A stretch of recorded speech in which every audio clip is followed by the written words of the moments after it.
Miarabantsika rehetra indray amin'ny anaran'i Jesosy Tompo hoe. Misaotra ny Tompo fa tratrany indray ity andro an'ity tsika. Ary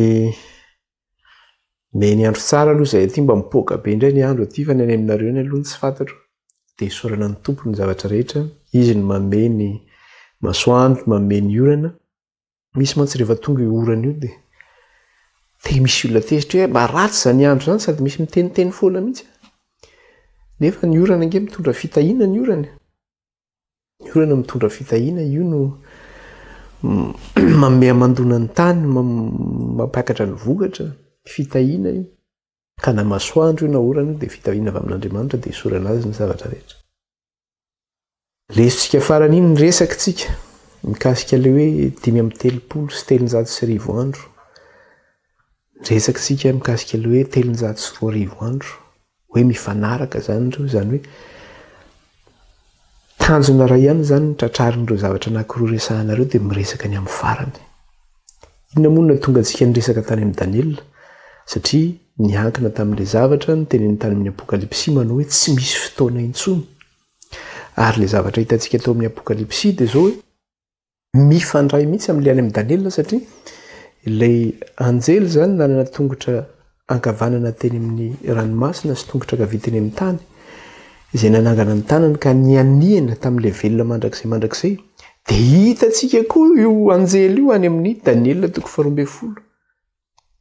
Nisy an'ilay mitafy rongony fotsy io nianiana teo ambony rano izy, nianiana tamin'ilay velona mandrakizay ihany koa dia miresaka izy io mandra-pahoviana, zany hoe manontany amin'ilay fotoana ihany koa.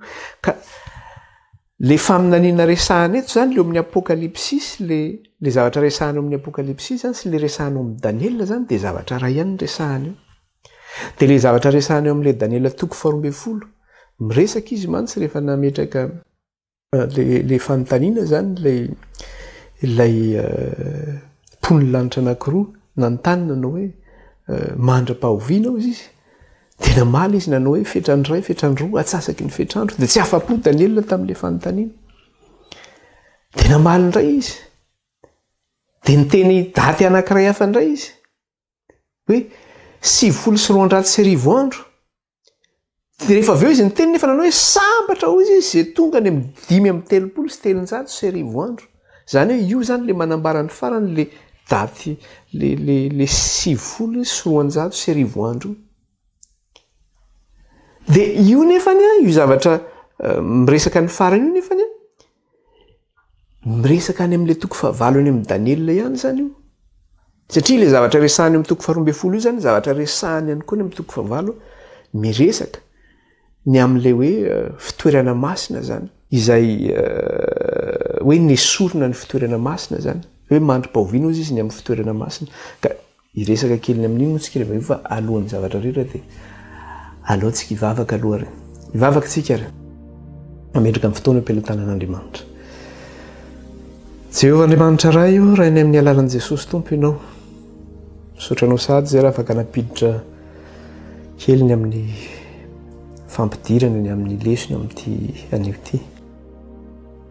Isaorana ianao izay efa vita ary ny zavatra hidirana eto dia manomboka mihasarotra ny fanazavana. Kanefa Andriamanitra ny fanahinao no mampafantatra ny zavatra rehetra. Ka ny amin'ireo fotoana izay nomenao ireo na fetrandro iray, na fetrandro roa atsasaky ny fetrandro, na 704 na 709 andro, na miresaka 5:30 andro, na miresaka 304 andro, dia ny fanahinao no afaka mampafantatra anay izany rehetra izany. Fo ny fisainanay ary fo ny fahalalanay. Na ny fihevitray dia tahaka ny ahavon'ny lanitra sy ny tany amin'ny fihevitrao. Fa ny fanahinao kosa ny mamantara ny zavatra rehetra. Inona izay omponao azy Andriamanitra iray. Satria fanahinao zany. Kanefa izany fanahinao zany efa nomenao ny vahoakanao. Mampafantatra anay ny zavatra rehetra, enina dia ny zavatra ho avy aza. Kaoka ny fanahinao no ampianatra anay ny teninao iray ny anio ity hanokatra ny fonay sy ny sanay mahatara anay ny sitraponao. Ka dia mitenena raha io aminay ny ianao fa voninkaina izay vahoakanao. Mifahendrena raha io izahay, mifahalalana raha io izahay. Dia midery anao izay ray mankalaza anao izay ary manome voninahitra anao. Eny tsy mitsahatra ihany koa zay ny mifona eto anatrenao satria ny teninao manambara manao hoe miambena mandrakariva ka aza mitsahatra mivavah mandrakariva ho ianao raha mbola eto amin'ity tany ity zay dia mbola eo ny fakapanahy mbola eto amin'ity tany ity zay dia mety mbola lava ihany izay satria ny teninao ihany koa dia manambara manao hoe lava ny pito ny maro kanefa ny fiambenana tompo hoe hiarovanao anay amin'ny loza sy amin'ny ratsy rehetra dia ny fiambenana babaka sy ny fianarana ny teninao ka nino Andriamanitra mety fahalemena indray mbola nahazo anay ninona mety fahotana ka nalay-panahy tamin'izany izay ka latsaka indray dia hifonany aminao zany ka dia mifona ray ny amin'ny elokay sy ny tsy fahamarinanay rehetra na mety tamin'ny teniteny foana io na mety amin'ny fisainana zava-poana io na mety mbola tezitra izay na tohany izay ny amin'ny ataon'ny hafa aminay ninona tompo fahotana vitanay teo anatrenao dia hifonanay aminao zany mamindrafo aminay raha io mamelany elokay renao na zay ihany koa reto dia tokony hamela ny eloko ny hafa satria eo anatrenao dia mifona mandrakariva izay araka ny teninao manao hoe ho an'izay mivavaka eo anatrenao mamelany elokay tahaka ny namelanay izay meloka taminay ahoana moa no hamelanao ny elokay raha tsy mamela ny eloko ny hafa izay ka raha tianay ho voavela ny elokay dia tokony mamela ny hafa ihany koa izay ninona mety fanafitohinana na mety faharatsiana ataon'ny hafa taminay ka dia mamindrafo aminay mifona aminao izay ny amin'ny fahotanay sy ny eloka rehetra aoka ny lerahanao Jesosy anadio sy anasanay hatrany tampindokatra anay paladia anadio ny fisainanay sy ny tenanay rehetra anadio ny vavanay anadio ny zavatra jeren'ny masonay na ino misofinay aoka ny rahanao nadio anay tompo amin'ny fahotanay sy ny eloka rehetra mba hadio izay mba hovela ny elokay aoka ho masina izy ireo satria masina ianao dia aoka ny fanahinao hirotsaka aminay amin'ny fahafianoana tompo anamasina anay sy hitantanay marina rehetra dia ho pilatananao ray no ametrahanay so fianarana ny teninao zao ka aoka tompo tsy hisy aromaka izay ho pilatananao ny anaran'i Jesosy nandratana izany vavaka izany ray eto anatrenao aleloia amen dia misaotra ny tompo lehibe isika mbola afaka indray ny fampivavaka izany dia toizakely le zavatra nresahako teo mikasika le hoe famtinana ny lesona izay nataontsika farany zany dia hitantsika zany tao amin'le hoe tao amin'le Daniela toko 12 ny amin'ny fanontaniany reto mponiny lanitra reto zany olona masina zany reo mikasika ilay hoe fotoana zany hoe mandra-pahoviana ozy izy mandra-pahoviana ozy izy dia namaly ilay teo ambonin'ny ono izy izy namaly ilay teo ambonin'ny ono zany hoe io zany le hitantsika ihany io le ny aniana tamin'ilay velona mandrakizay satria tamin'io izy no nametraka ilay fanontaniana zany reto olona masina reto dia namaly izy nanao hoe fetrandro ray ozy izy fetrandro roa ary atsasaky ny fetrandro tsy nahafapoan'ny Jaona tsy nahafapoan'ny Daniela koa nefa izany vanim-panontaniana izany dia mbola nanontany any izy dia ny zavatra nyteneny verenantsika vakina kely ilay izy Daniela toko 12 verenantsika vakina kely le izy Daniela toko 12 andininy 112 dia ahoana izy amin'ny andininy 112 manao hoe ary hatramin'ny andro ampitsarana fanatitra isan'andro izy sy ampidirina ny fahavetavetana mahatonga fandravana dia isy andro 720 amberivo sambatra izay miandry sy mahatratra ny andro 5 amby telonjato sy arivo rehefa ny ansista zany Daniela hoe satria izay ny zavatra nytenena taminy hoe fetrandro atsasaky ny fetrandro dia namme valiny ilay teo amboniny ono zany namme valiny nanao hoe ary hatramin'ny andro ampitsaharana ozy izy ny fanatitra isan'andro sy ampidirana fahavetavetana mahatonga fahadravana dia isy andro 720 amberivo ozy izy ary sambatra ozy izy zay miandro sy mahatrahatra ny andro 5:30 zany hoe misy fotoana anankiroa zany omena eto fa le fotoana faharoa io zany io no mitondra makany amin'le farany zany mikasika le 5:30 andro. Ity zavatra hitantsika eto ity nefa dia hitantsika koa zany izy io tany amin'ny toko 9 satria hitantsika ihany koa misy olona masina anankiroa zany zay miresaka dia nametraka le fanontaniana manao hoe mandra-pahoviana ho izy jerentsika kely koa le izy eo amin'ny Daniel toko 9 raisika eo amin'ny Daniel toko 9 andininy 17 dia zao ny teneniny ato manao hoe dia nandreny masina anankiray ny teny aho ary nisy masina iray koa nanao tamin'ilay ny teny io mandra-pahoviana ho izy ny fahitana mandrakariva sy ny fahotana mahatonga fandravana mba hanolorana ny fitoerana masina sy ireo marobe ho fanitsaka. Dia io nefa le zavatra hitantsika tao amin'ilay toko 12 teo andininy 12 dia inona zavatra teneny teo amin'ilay andininy 12 verentsika ilay tapany voalohany amin'ny andininy 12 dia zao ny teneny manao hoe ary hatramin'ny andro ampitsaharina ny fanatitra isan'andro sy ampidirina fa vetavetana mahatonga fandravana ho izy dia isy andro 720 dia rehefa avy eo izy miteny manao hoe sambatra izay miandrika mahatratra ny andro 5:30 satria io fotoana io zany no mamarana le fandravana zany mikasika ny amin'ny resaka hoe fitoerana masina mikasika ny resaka le hoe fanatitra izany. Dia verenantsika le andininy 17 dia ahoana izy eo amin'ilay toko 9 dia ahoana izy ary nandreny masina anankiray ny teny aho ary nisy masina iray koa nanao tamin'ilay ny teny hoe mandra-pahoviana ny fahitana mandrakariva sy ny fahotana mahatonga fandravana mba hanolorana ny fitoerana masina sy ireo marobe ho fanitsaka. Dia namaly izy andininy 17 manao hoe ary hoy izy tamiko 720 andro ary no ny afaka izany dia amin'izay vao hodiovina ny fitoerana masina.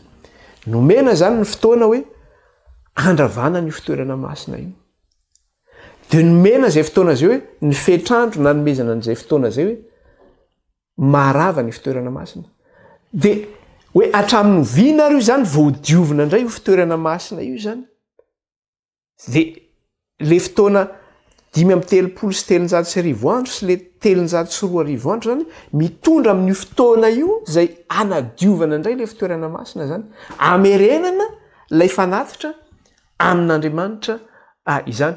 Dia zay zany le izy hoe ireo fahitana anankiroa ireo zany mikasika ny amin'ny leo amin'ny Daniel toko 12 sy ny Daniel toko 9 miresaka le hoe 5:30 andro sy miresaka le 320 andro dia zavatra ray zany no resahandreo miresaka ny amin'ny fitoerana masina ary miresaka ny amin'ny fitoerana masina zany izy ny amin'ny faravan'ny fitoerana masina sy le fanatitra mandrakariva zay aterina eo anatrehan'Andriamanitra ary miresaka ihany koa izy ny amin'ny zavatra anankiray ny amin'ny fiafarany zany faharavany zany sy ny amin'ny hoe anavaozana indray zany le fitoerana masina Andriamanitra izany. Zany hoe zavatra ray zany resahan'ireo zavatra anankiroa ireo. Dia raha miresaka zany tsika le 5:30 andro sy miresaka le 320 andro dia ireo zany mamaly le fanontaniana manao hoe mandra-pahoviana zany na hoe jusqu'à quand mandra-pahoviana. Dia ny valin'izay fanontaniana zay nefany any amin'ny fahafaran'le 320 andro zany no ahitana ny valin'izay fanontaniana zay satria any zany no miresaka le hoe andro farany zany ataperany zay faharavana mikasika ny amin'ny fitoerana masina sy mikasika ny amin'le hoe fanatitra zay natao tamin'Andriamanitra zany zay nesorina izany ka amin'ny fotoana oviana ary ny tonga io fotoana io zany dia amin'ny daty fotsiny zany fa mbola iresaka be an'io mantsika ary mbola nazavana io tsika fa ny faran'io 320 andro io zany dia tonga aty amin'ny 470 zany ny fahatongavan'io 320 andro. Efa niresaka kely an'io tsika tany amin'ny tantaran'ny fiangonana niresaka tamin'io hoe mikasika an'io hoe 470 na hoe 1844 ka any zany no tapitra le fotoana mikasika le hoe 320 andro any zany no diovina lay fitoerana masina indray ka mbola iresaka be an'io zany tsika fa manome fotsiny hoe any tonga le fotoana fa mamerina kely ahako am'le fahitana zany raha miresaka tsika am'le fahitana ny am'le 340 andro izay fatatsika fa tapitra amin'ny 470 izy io de misy zavatra misokatra zany amin'io fotoana io amin'ny fiafarany le 340 andro zay tonga ny am'le 470 inona ny zavatra misokatra io fotoanan'ny fitsarana zany io fotoana io fotoanan'ny fitsarana zany itsara zany Andriamanitra amin'ny fotoana io raha teo amin'ny Israely no resahana mantsy raha teo amin'ny zanak'Israely no resahana zany hoe fotoanan'ny fitsarana zany de misy ifandraisany amin'ny resaka hoe fanadiovana ny fitoerana masina satria fatatsika tsara fa amin'ny fahataperan'ny 340 andro de inona ny zavatra mitranga ho diovina indray ny fitoerana masina zany ho diovina indray ny fitoerana masina satria zay le zavatra nyresahany teo averiko tsara le izy Daniel 9:410 Daniel 9:410 manao hoe ary hoy izy tam 9:13 azafady 9:13 dia nandreny masina anankiray ny teny aho ary nisy masina ray koa nanao tam'le ny teny hoe mandra-pahoviana ny fahitana mandrakariva sy ny fahotana mahatonga fandravana mba hanolorana ny fitoerana masina sy ireo marobe ho fanitsaka ary hoy izy tamiko 340 andro ary no ny afaka izany dia amin'izay vao diovina ny fitoerana masina ka raha vao miresaka zany tsika manao hoe fanadiovana ny fitoerana masina de miresaka fitsarana zany tsika zany hoe ny zavatra misokatra zany amin'ty 470 ty amin'ny fahataperan'le 340 andro de zao hoe fotoanan'ny fitsarana zany ny zavatra misokatra io ary araka ny teneniko teo hoe raha vao miresaka fitsarana tsika eo amin'ny zanak'Israely de ny zavatra resahana am'izay de zao hoe fanadiovana ny fitoerana masina no hevitra an'izay hoe fitsarana zay fanadiovana ny fitoerana masina zay nefany misy heviny ihany koa zay eo amin'ny Israely atsona ihany koa izy io hoe fête des expiations inona moa zany fête des expiations zany andro fanaovam-panavotana zany andro fanaovam-panavotana zany hoe Andriamanitra zany anavitra ny olona amin'io fotoana io ihany koa zany anavitra ny olona amin'io fotoana io zany hoe fotoana efa lasa zany fa mbola ijerentsika io satria tsy afaka miteny fotsiny tsika hoe 470 no natongavan'le fotoana fa tsy maintsy mbola ijeryntsika hoe avaiza no daty ny aingany io ary inona manambara ny point de départ an'izay na ny daty iangan'izay zavatra zay ka le fotoana zany izay tenenin'ny Daniel mikasika le hoe fahataperan'ny 340 andro de zao hoe io ihany koa le lazainy mikasika le hoe fotoana farany zany le hoe aneparany jerentsika kely le izy Daniel 9:7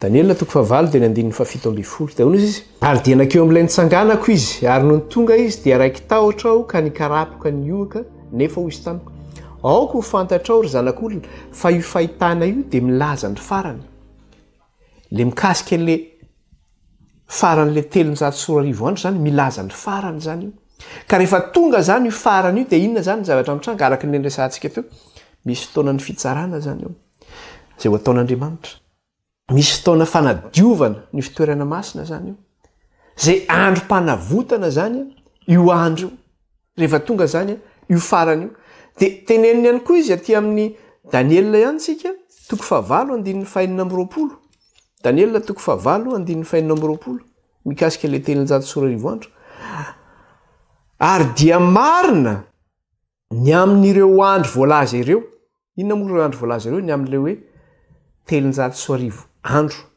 de hozy izy ary dia marina ny amin'ireo andro voalaza ireo nefa aorony ny fahotana fa mbola ho andro maro izany de Daniel 9:12 de ahoana ozy izy de hoy izy andery Daniel fa efa voaorina ny teny sady vo isy tombo-kase mandra-piavan'ny andro farany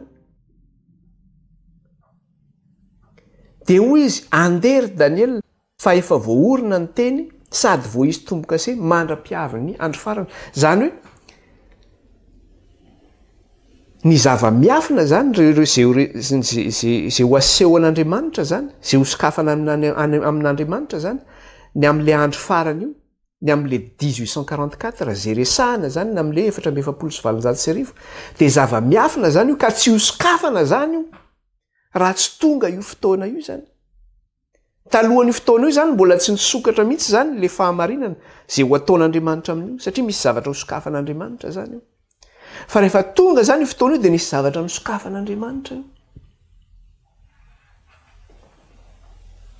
Dia amin'io fotoana io zany no anaovan'Andriamanitra an'izay ka amin'io fotoana io dia inona zavatra mitranga? Andriamanitra no fitsarana ho an'ny vahoakany. Andriamanitra ihany koa manomana ny vahoakany ho amin'ilay fanjakana zay ho avy. Dia izay no mahatonga ny Daniela milaza manao hoe aty amin'ny Daniela 12:10 jereo tsara inona zavatra tenenina ato 10:10 maro no diovina sy ho fitsiana ary ho zahan-toetra. Maro no diovina sy ho fitsiana ary ho zahan-toetra. Rehefa tonga zany io fotoana io dia maro no diovina satria le fitoerana masin'Andriamanitra zany dia zao efa simba zany le fitoerana masin'Andriamanitra, efa rava zany le fitoerana masin'Andriamanitra ary le fanatitra natao tamin'Andriamanitra ary zany efa foana le fanatitra natao tamin'Andriamanitra satria le fahotana no nanjaka zany, le favetavetana no nanjaka. Dia rehefa tonga io fotoana io zany dia zao ho diovina zany le fitoerana masin'Andriamanitra dia ho averina indray zany le fanatitra tamin'Andriamanitra zay nesorina izany. Dia rehefa tonga io fotoana io araka ilay niteneniny teo manao hoe maro no diovina sy ho fitsiana ary ho zahan-toetra zany amin'io fotoana io. Amin'ilay fahitana indray mikasika le 5:30 sy 300 andro. Inona indray ny zavatra hitantsika amin'io le 5:30 sy 300 andro? Daniela zany mahita zavatra ray ihany ny zavatra hitan'ny Daniela io fa ny zavatra hitan'ny Daniela indray eto dia zao le fahitana nomena azy dia fahitana mijery ny zavatra etỳ tany amin'ny olona etỳ ambonin'ny tany zany. Dia ahoana ozy izy? Inona le fahitana hitany eo amin'le 12:12 izy no miteny sambatra izay miandry sy mahatratra ny andro 5:30 amin'ny 300.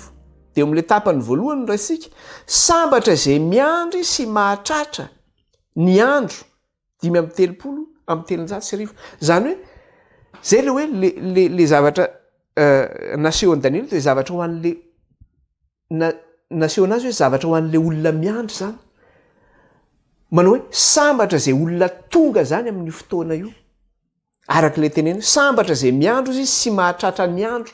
Zany hoe sambatra zany ny olona izay mahatratra n'io fotoana io amin'le fanadiovana zany ilay fitoerana masina. Ary sambatra ihany koa ny olona zany izay miandra n'io fotoana io satria ao anatin'ny fifaliana zany ny andrasany an'izany. Misy fifaliana zay zany le sarina seho ihany koa amin'le fahitanany amin'le 5:30 sy 300 andro izany. Ka ny zavatra resahana zany zay hitantsika tany amin'ny Apokalipsy mikasika le hoe tsy misy fotoana intsony arak'ilay teneniny ilay anjely izany. Verenantsika kely le izy. Apokalipsy 10:1. Apokalipsy 10:1. Apokalipsy 10:1. Dia ahoana izy amin'ny 1:1? Ary ny anina tamin'izay velona mandrakizay dia ilay naharin'ny lanitra sy ny eo aminy ary ny tany sy ny eo aminy ary ny ranomasina sy ny eo aminy fa tsisy andro intsony. Le anjely io zany miteny ankehitriny. Izy le miteny manao hoe tsisy andro intsony iny dia ny zavatra hita zany amin'izao fotoana zao. Manina izy no miteny hoe tsy misy andro intsony? Satria ny dikan'izay dia zao tonga ny fotoana ankehitriny. Amantarana zany le boky kely misy sokatra. Satria inona moa zavatra ahoana moa ny posture n'ity anjely ity na ny endrika anehoana zany ty anjely ity. Ny tongony akavanana ozy izy eny amin'ny ranomasina ary ny tongony akavia ozy izy etỳ amin'ny tany ary ny nasandra ny tanana ozy izy dia nianina izy tamin'le velona mandrakizay nitazona le boky kely izy zany zay misokatra eny an-tanany manao hoe tsy misy fotoana intsony fanontaniana nefa dia zao inona ary zany io boky kely zay misokatra eny an-tanany io dia io mihitsy ny zavatra zay resahana eto zany manao hoe le anjely zany miteny ankehitriny manao hoe miresaka ny am'le any amin'ny Daniela zany izy manao hoe tsy misy fotoana intsony fa tonga ny fotoana ankehitriny zany mikasika ity boky kely ity satria efa misokatra zany efa nosokafana ity boky kely ity ka inona ary zany ity boky kely ity dia ity boky kely ity zany dia zao le faminaniany Daniela efa misokatra zany ity boky kely resahana eto ity satria io le tenena tany amin'ny Daniela manao hoe asio tombo-kase ny boky ozy izy mandra-pahatonga ny andro farany ka rehefa tonga zany ny andro farany dia manao tsy asiana tombo-kase intsony zany io boky io fa manina efa misokatra zay mahatonga le anjely mitondra le boky kely ary le endrika boky kely tsy hoe mihidy fa misokatra le boky kely zany hoe efa misokatra zany le izy ka le boky kely misokatra ty zany le izy eny an-tanany ity sy izy zay mianina am'le velona mandrakizay manao hoe tsy misy fotoana intsony dia ny dikan'izay zany dia zao tonga ny fotoana ankehitriny efa misokatra ny amin'ny faminaniany Daniela zany zay nanino zay nasiana tombo-kase ka nihidina nitra ny fotoana maro misokatra zany ny bokin'ny Daniela dia manamarina an'izay leo amin'ny apokalipsy 10:15 sy ny 9:7 apokalipsy 10:15 sy ny 9 ny manamarina ny zavatra voalaza zay dia zao ny voasoratra ny 9:15 sy ny 9 ary ny feo zay fareko avy tany an-danitra dia niteny tamiko indray nanao hoe mandehana raiso ilay boky mivelatra eny an-tan'ny anjely nitsangana eo ambony ranomasina sy eo ambony tany dia nakany amin'ny anjely aho ka nanao taminy hoe omeo any iny boky kely iny ary hoy izy tamiko raiso ka ano avokoa io dia angidy ny kibonao izy nefa ao ambavanao dia omamy ho tahaka ny tantely eo zany ny profo manamarina zay fa efa misokatra le boky kely satria ny tenenina zany ijonina eto manao hoe raiso le boky kely eo an-tany amin'ny anjely ozy izy zay manana ny tongony akavanana eny amin'ny ranomasina ary ny tongony akavia eny amin'ny tany dia nakany amin'ilay anjely eo ka nanao tamin'io omeo ahy le boky kely iny ary hoy izy tamiko raiso ka hano avokoa dia angidy ny kibonao izy nefa ao ambavanao dia omamy ho tahaka ny tantely nomenany Daniela zany ty boky kely ty araka le feo avy any an-danitra nilaza taminy dia nitsangany Daniela dia nitenenina ho any io boky kely io izy zay mahatonga hoe ity boky kely zay resahana eto ity zany dia maneho le bokin'ny Daniela ka rehefa nihidy zany izy ity nasiana tombo-kase nandritra ny fotoana maro dia efa misokatra zany izy ankehitriny araka le voalaza teo manao hoe raiso le boky kely dia maninona hoano izy izy inona moa ny dikan'izany io hoano zany hoe omenany jaolina zany ny fanazavana mikasika an'izy io nasiana ny vakiany jaolina ny zavatra voasoratra ao anatin'le boky ary nomena azy ny fanazavana mikasika izany dia izay no mahatonga le teny teo mbola mamerina le teny any ako manindra le izy eo amin'le Daniela 12 verenako kely le Daniela 12 11 satria efa misokatra zany le boky kely ankehitriny satria amin'ny fotoana zay fisokafan'le boky kely dia ahoana ozy izy Daniela 11 maro no diovina sy ho fotsiana ary ho zahan-toetra fa ny ratsy fanahy kosa mbola anao ratsy ihany ary tsy hisy amin'ny ratsy fanahy ahafantatra fa ny endry no ahafantatra tonga zany io fotoana io dia zao rehefa omena zany io fahazavana amin'io boky kely io dia le boky ny faminaniany Daniela zany dia maro no diovina zany maro no fotsiana maro no zahan-toetra fa zao ny ratsy fanahy tsy halala tsisy ratsy fanahy halalana io zany tsisy ratsy fanahy ahafantatra an'io fa hoana izy fa ny endry no ahafantatra, ny endry no ahafantatra. Ka inona moa ny endry?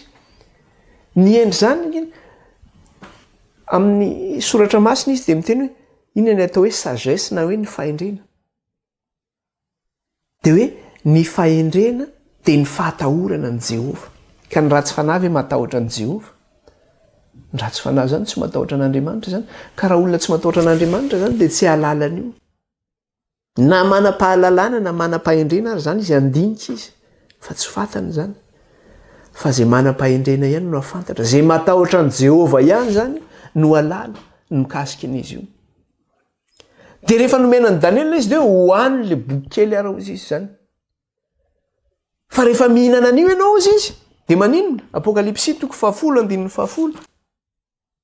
Apokalipsy 10:10. Raha isika kely.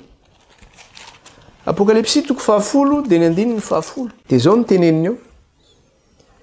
Dia noraisiko le boky kely teny an-tany any anjely ka nohaniko avokoa, ary raha mbola tao am-bavako izy dia mamy tahaka ny tantely, ka kanjo noho ny voateliko dia nangidy ny kiboko. Zany hoe ity boky kely ity zany dia tsy moramora ny mihinana n'ity boky kely ity. Amin'ny teny frantsay moa le fomba filaza anazy zany dia manao hoe ce n'est pas facile à digérer. Sarotra zany ny mandevina an'io boky io. Tsy moramora ny mandevina an'io zany. Zay mahatonga an'izy hoe mamy eo am-bava fa mangidy eo an-kibo. Zany tena mamparary kibo zany izy io. Misy fotoana anao tena mihinana glasy ianao zany. Tena tsara le glasy. Nefa raha nanara-po tamin'iny glasy iny ianao, ka raha mba malemilemy kibo zay ianao, miazakazaka malaky ianao ary amin'ny toilette ery. Na ihany koa ianao olona tia mihinana ravitoto, tsara zany ravitoto zany. Ny ravitoto moa tsy be menaka iny ihany. Olana iny tsy nainao rehefa avy eo. Dia ohatr'izay mihitsy. Ty teny ity zany dia zao mamy eo am-bava le teny. Fa mangidy ao an-kibo. Ahoana ary zany? Nasena ninana le boky kely izy. Nga moa ny lafiny anankiray koa, nga moa boky zany azo hohanina koa. So dia teny koa nareo dia arabaky teny dia nalainy tokoa le boky dia tena ity le baiboly dia nohaniko ny hohanina sahala amin'izao le boky zany. Fa fantatsika efa zao ny boky ny Apokalipsy dia symbolika faminaniana. Heviny ara-panahy daholo ny ara-panoharana ny boky ny Apokalipsy. Ity boky kely nomena ny Jaona hohaniny ity zany dia zao mampatsiaro antsika zany an Jeremia sy Ezekiela ihany koa, satria efa nanana an'izay nomena zay traikefa zay ihany koa izy ireo tamin'ny teny zay nomena azy ireo. Ka nasena nihinana ihany koa tahaka ny nihinanan'ny Jaona an'ilay boky kely izany. Dia jerentsika aty amin'ny Jeremia 5:10, ny 9:4. Jeremia 5:10, ny 9:4. Amin'ny anaran'i Jesosy. Dia izao ny teneniny ato. Hitako ny teninao ka nohaniko, ary ny teninao no fifaliako sy firavoravon'ny foko. Fanatsoina tamin'ny anaranao Jehova Andriamanitry ny maro. Hitako ny teninao ka nohaniko, ary ny teninao no fifaliako sy firavoravon'ny foko. Fanatsoina tamin'ny anaranao Jehova Tompon'ny maro. Rehefa nomen'Andriamanitra le teniny zany Jeremia, dia nohany le teny, fifaliana ho azy. Tena hoe mamy le teny. Ninana ny teny io. Ny zavatra anankiray nefa dia ity. Io fifalian'i Jeremia io zany. Dia io zany ohatra ny olona rehetra zay resy lahatra ny amin'ny tenin'Andriamanitra.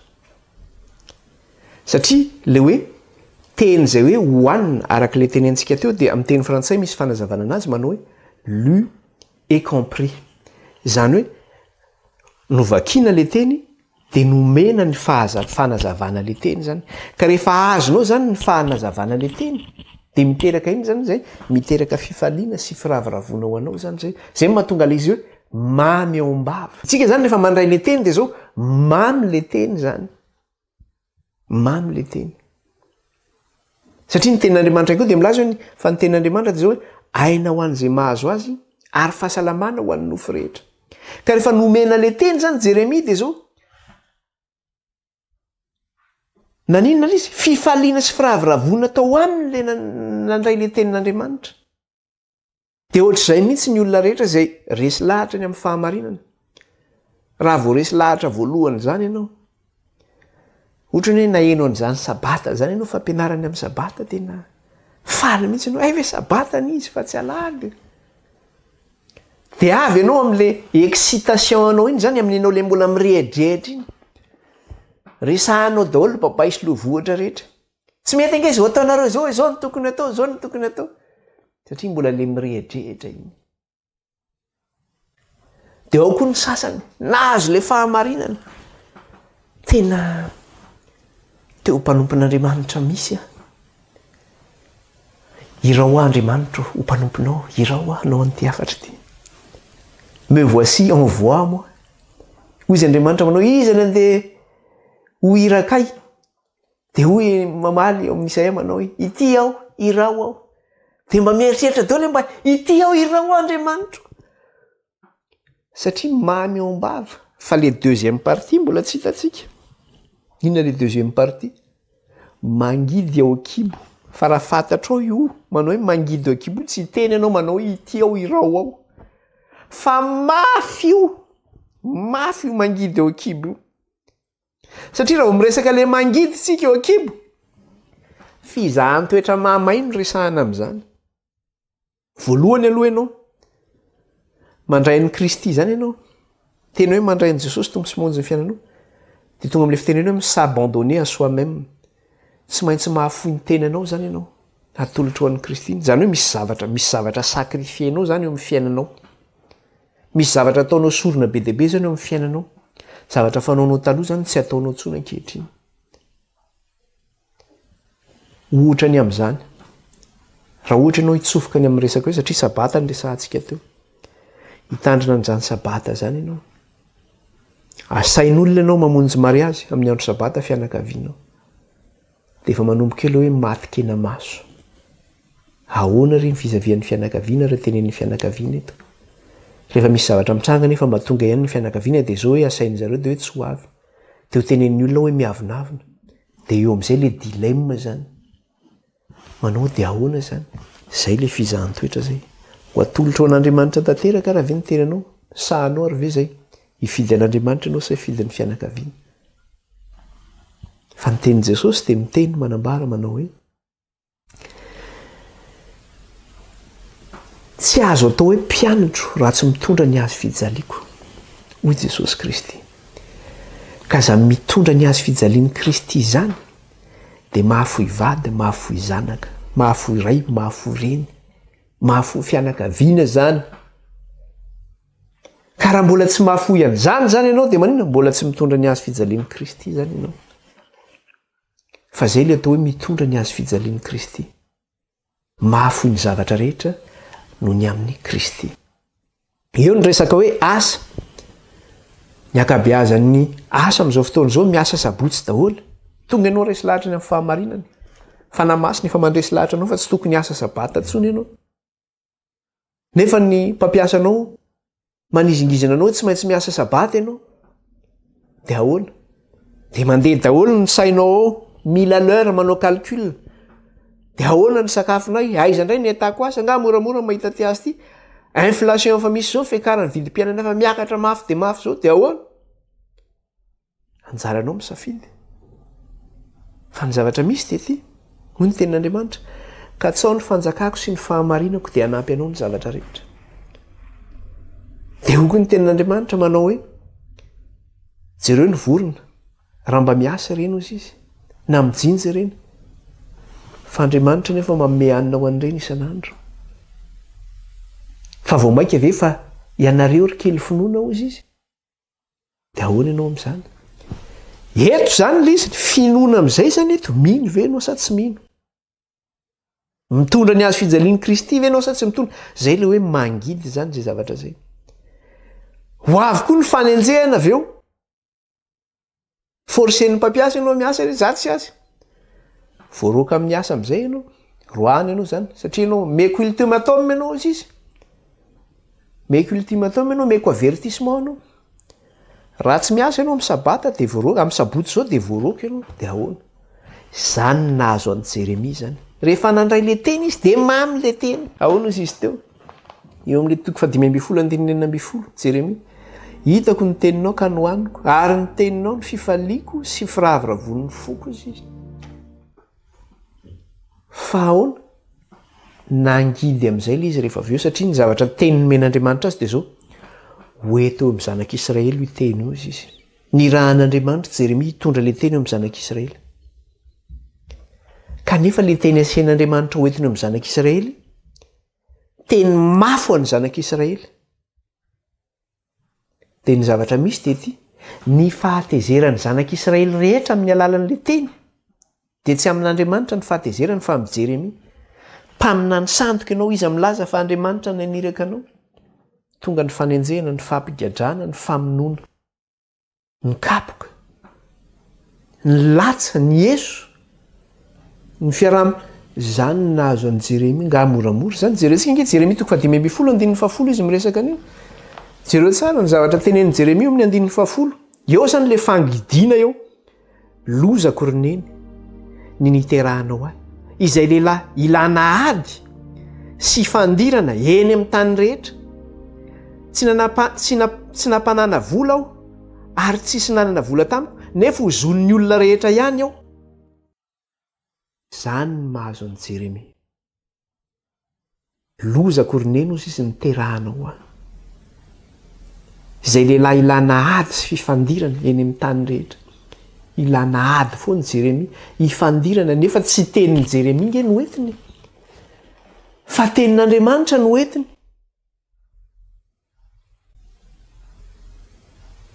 Dia izaho zao misy teny men'Andriamanitra hoe teneno zao teny zao.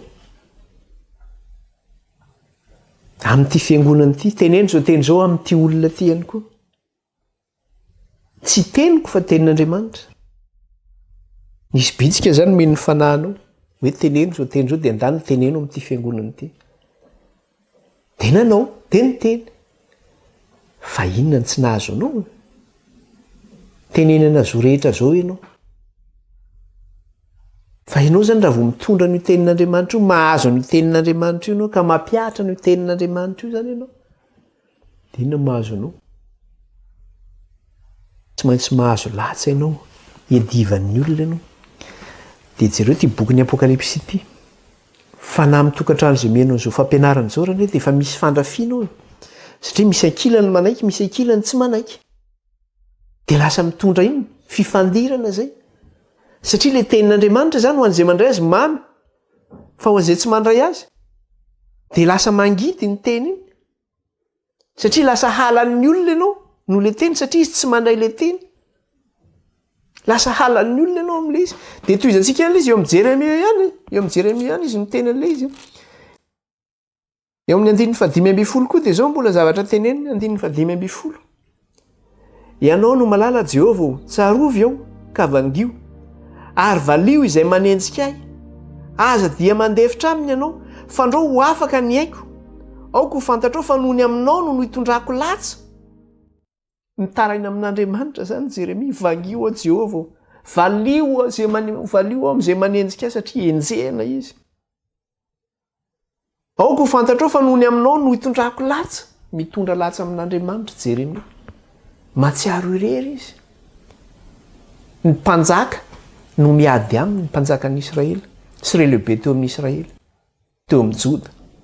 No gadraina izy, no kapohana izy, no latsana izy. Zany natao taminy. Jereo aty amin'ny 5:9 aty ihany koa. Fa 5:7, 5:7 sy ny 8:20 dia ahoana izy izy? 5:7 sy ny 8:20. Izaho tsy mipetraka na mifaly eo amin'ny fivorian'ny mpikorana. Ny toetra irery aho noho ny fiazonan'ny tananao ahy, fa no fianoana fahatezeranao. Nahoana reny dia tsy mety mitsahatra ny farariako, ary fatratra ny feriko ka tsy mety sitrana. Ho tonga amiko tahaka ny ranotsambo va ianao, dia rano tsy azo itokiny. Nahoana Andriamanitra dia izao ny situationko. Fa nga ianao tsy Andriamanitra mahavonjy dia izao ny toerana metrahanao ahy Andriamanitra. fa Andriamanitra nampahery azy ny amin'ny teny izay nahafaly any Jeremia io. Dia izao ny fampaherezana ataon'Andriamanitra andininy 7:10. Koa izao no lazain'i Jehova: raha hiverina ianao dia ho raisiko indray, ka dia hitsangana eo anatrehako ianao, ary raha manavaka ny zava-tsoa hiala amin'ny zava-poana ianao dia ho solom-bavako. Anatina anao indray ireny fa tsy ianao no anatina azy. Izany hoe raha mifikitra amin'ilay tenin'Andriamanitra zany ianao dia Andriamanitra miaraka aminao foana zany Andriamanitra. Andriamanitra tsy manadino anao.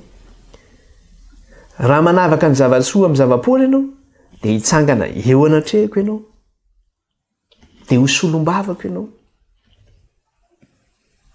20, ary ataoko mandavarahana mirova ho amin'ity firenena ity ianao, hiady aminao izy nefa tsy haleo anao, fa momba anao sy hamonjy sy hanafaka anao ho Jehova. Izy zany tena hiady reo, anohitra ilay tenin'Andriamanitra reo.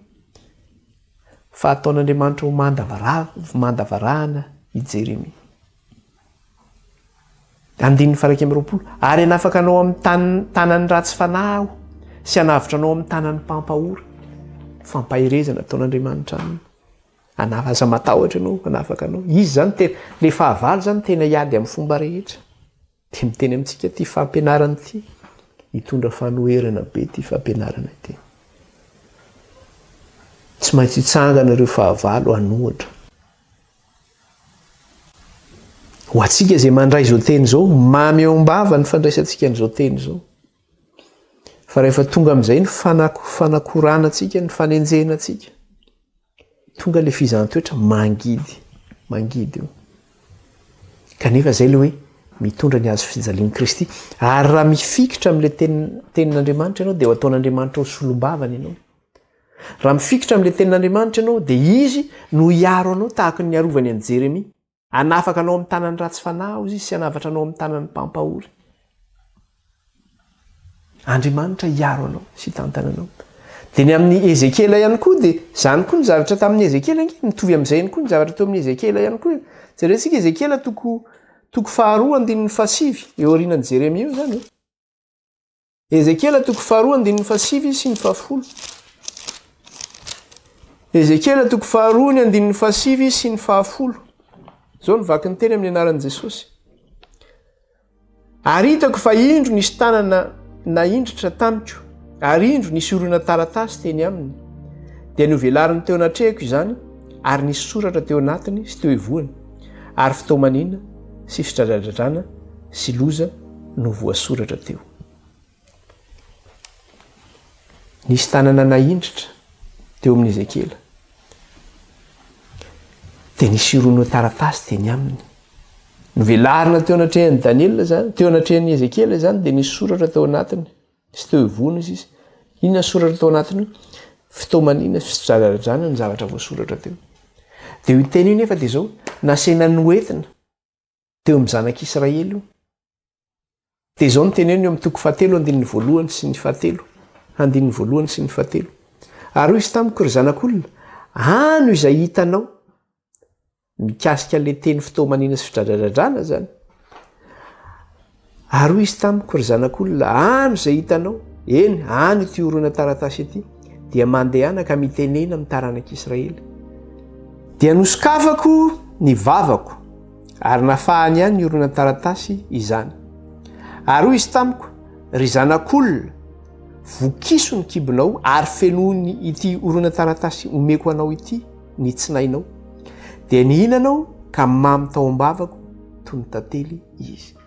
Tahaka ny an'ny Jaona zany dia nasena nihinana ihany koa le orona taratasy i Ezekela. Inona ny zavatra tao anatiny io?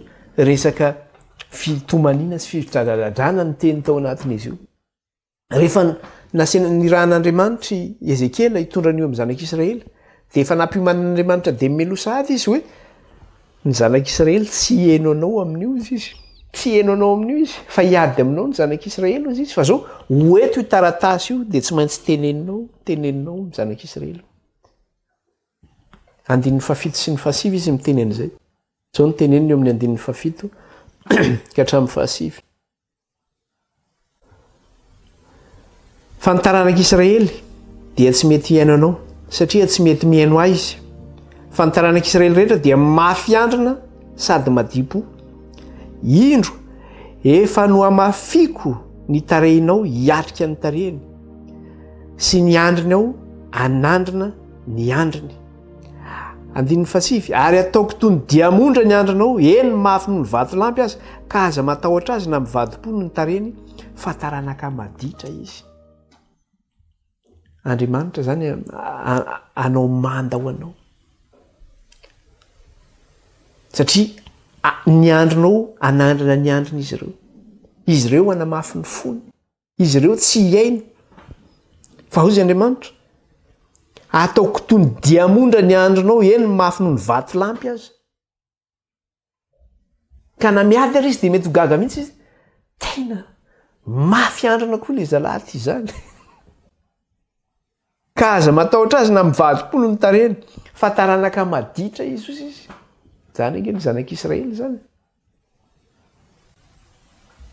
Izay zany mikasika an'le io boky kely io ihany koa amin'ny Daniel io.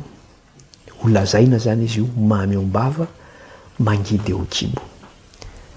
Mafy ho an'ny olona ny mandre an'io teny io. Mafy amin'ny olona. Mamy izy ho an'izay manaiky diovina.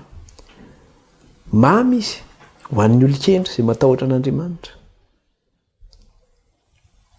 Fa ho an'ny ratsy fanahy kosa, izay tsy matahotra an'Andriamanitra, dia ankahaly izy, anenjika izy, hiteny ratsy izy, anandrina izy. Fa Andriamanitra efa miteny demimeloha manao hoe ataoko toy ny diamondra ny andronao izy izy, tahaka ny nataony tamin'i Jeremia.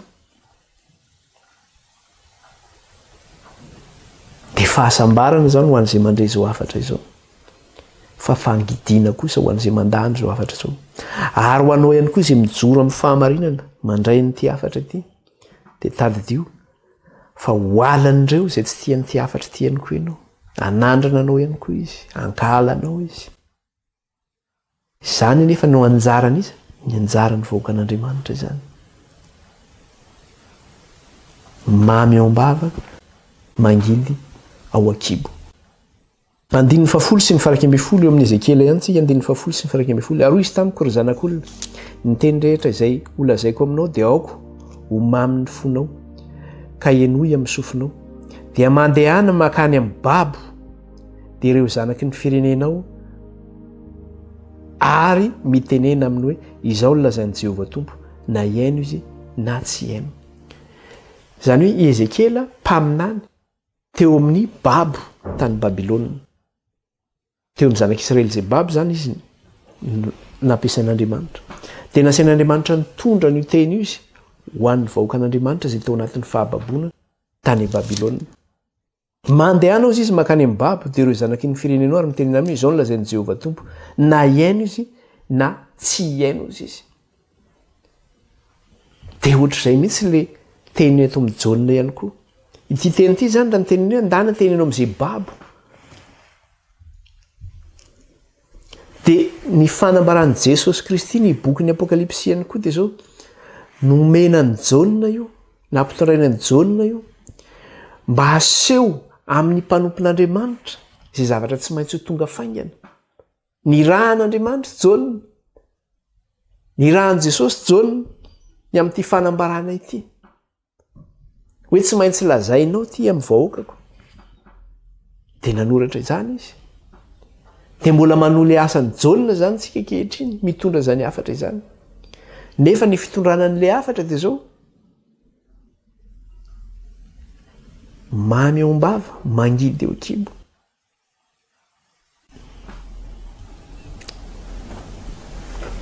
Izay no mikasika an'iny teny iny ho ajanontsika eo indray ny amin'ity an'ity tohizantsika indray manaraka. Aloha hivavaka-tsika hisaotra an'Andriamanitra. Raha io misaotranao izay raha afaka nandinika sy nianatra ny teninao. Sorato am-pony iray ny teninao raha ataovy an-tsainay. Aoka izay Tompo tsy ho gaga na ho kivo na ho ketraka na ny fanenjena na ny faratsiana izay atao aminay. Fa zany dia efa famina an'iny efa voalaza sady ary efa voasoratra izany lesona ho anay ho an'ny taranaka tonga ankehitriny. Fa ny teninao tokoa dia aina ho an'izay mahazo azy ary fahasalamana ho an'ny nofo rehetra. Ary fifaliana sy firavoravoana ho an'izay manaiky ho diovina ny teninao. Fa kosa Tompo, raha mandray izany fahamarinanao izany izahay, dia mitondra fankahalana sy fanenjena ary faniratsirana ho an'izay mankahala ny afatrao. Andriamanitro, ampahirezo izahay, atanjao ny finoanay, mifandresena izahay. Aoka Kristy ianao ny velona ao anatiny, fa tsy izahay tsy ny velona. Dia ilaina mandrakizay ny anaranao anay. Dia misaotra ny amin'ny lesona izay ny anarana indray tamin'ity an'ity. Ary isaorana ianao sahady any koa ny lesona izay mbola ho ataona indray amin'ny manaraka iny. Ny anaran'i Jesosy nandratanay izao vavaka izao rehetra ao anatrehanao. Alleloia. Amen. Voninahitra ho an'Andriamanitra rery ihany. Mirary soa antsika rehetra fotoana manaraka indray izany. Bye tsika rehetra.